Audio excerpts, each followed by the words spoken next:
Hey guys, this is Tara Macklin and Bradyn Macklin. I'm a wife, a mom, an athletic trainer, and a PCOS thriver, and we're in here to talk to you about one of our DIYs that we do pretty regularly in our home, and that is making foaming hand soap. We felt like this applied to our subject area for many of reasons right now with all of the virus stuff that's going on at the time that we're recording this video. With the numbers going up and stuff like that, I'm guessing we're going to have a repeat of what we saw before when many of us stayed home.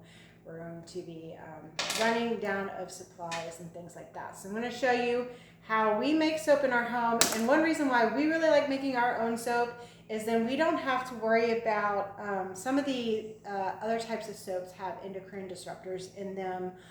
Some of them are antibacterial, and some of those antibacterial substances that are used in them.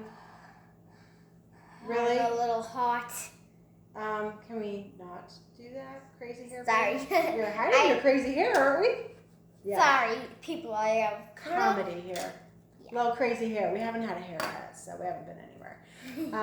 But with some of those antibacterial soaps, there's an agent that's used as the antibacterial that are still in some of those soaps. It's supposed to be getting banned here shortly.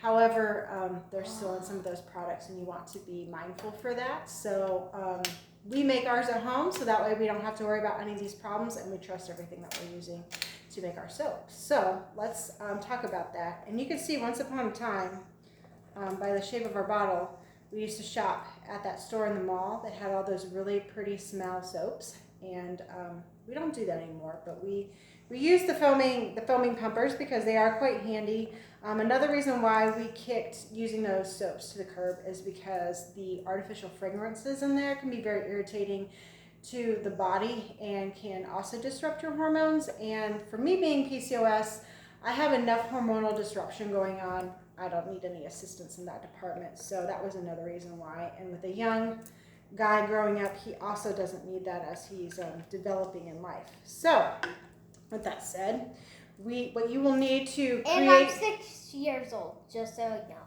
Yeah. I'm 6 years old, so I'm like almost 7. Well, you're about halfway, almost halfway. Your half birthday's at the end of the month at the time that we're recording this. So yeah. Things that you'll need. So you'll need to go grab you some Castile soap. When you do grab the Castile soap, make sure it's not infused with any scents. Because again, you don't really know the quality of the scent that's put in here, but we trust the making of their soap. So Dr. Bonner, this is, I think it's like the Gentle Baby, maybe? Why am I not seeing this on? There's a lot of words on here. I think that's why I'm not seeing it on here, but there's no added fragrance. If you read the label on the bottle, there's no fragrance added to that. So this is why we grabbed that. You will need some vegetable glycerin. You can grab a lot of that off of Amazon or some other stores. We grab ours from My Oily Habit is the website where we get ours at.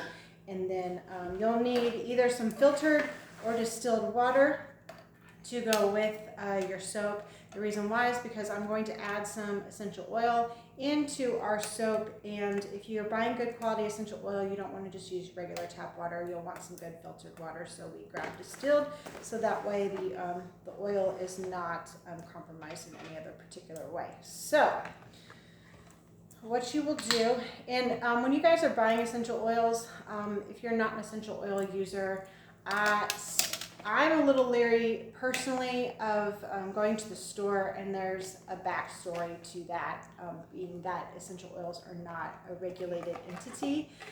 There's some rules that they're supposed to follow, but the major rule is that it only has to be 5% essential oil. So do your homework, do your research when you are going out and buying your essential oils. Just don't grab something willy-nilly.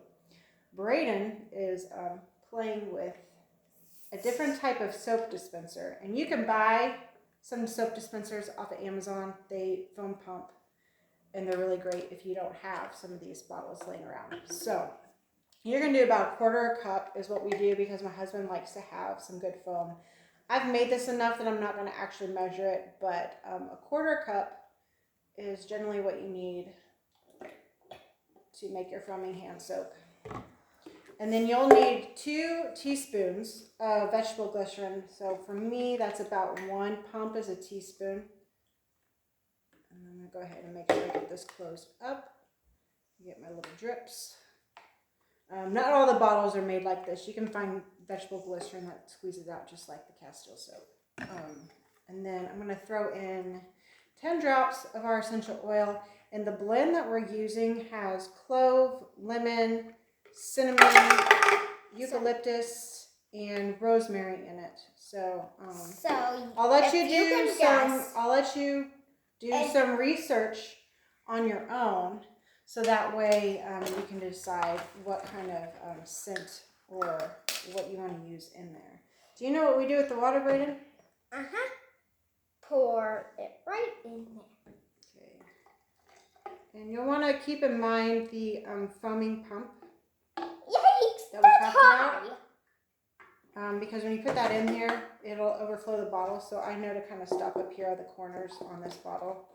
If I'm making soap in a bottle like this, then my stopping point's probably like right about in here, to not have this part overflow the bottle. Just so you know, if you can guess what that oil is, we'll let you do some really fun things whenever you want. Yeah, I don't know why he's telling you that. He likes to talk about the oils that we use, and I told him he couldn't do that today. So, anyways, that is how we make our foaming hand soap.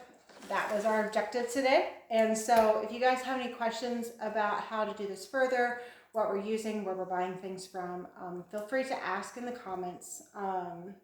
Also, if you are someone who is in need of support of maybe making some lifestyle shifts, we do have a support community.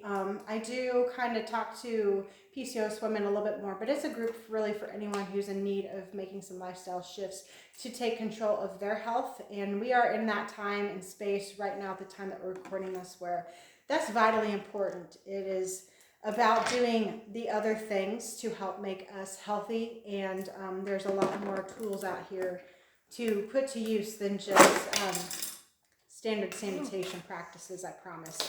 As someone who has worked on her health over the last 4 or 5 years, I feel like we've been on this journey of just doing the things, and we've seen the big improvements by making those changes. That would be a good reason for this group. If you're enjoying the content that you're seeing here on our YouTube channel, go ahead and click subscribe so that way you get notified. Make sure you click the bell too, so that way you're getting a ding whenever the videos pop up, and get in here, and then you can watch them and hopefully learn and grow in your knowledge, and hopefully we can serve you better. If you have any other ways that you feel like we can serve you better, also feel free to drop those in the comments below. And maybe you just want to connect. All that information is also below in the description as well. So we look forward to talking to you later, and we will see you soon. Bye. Bye.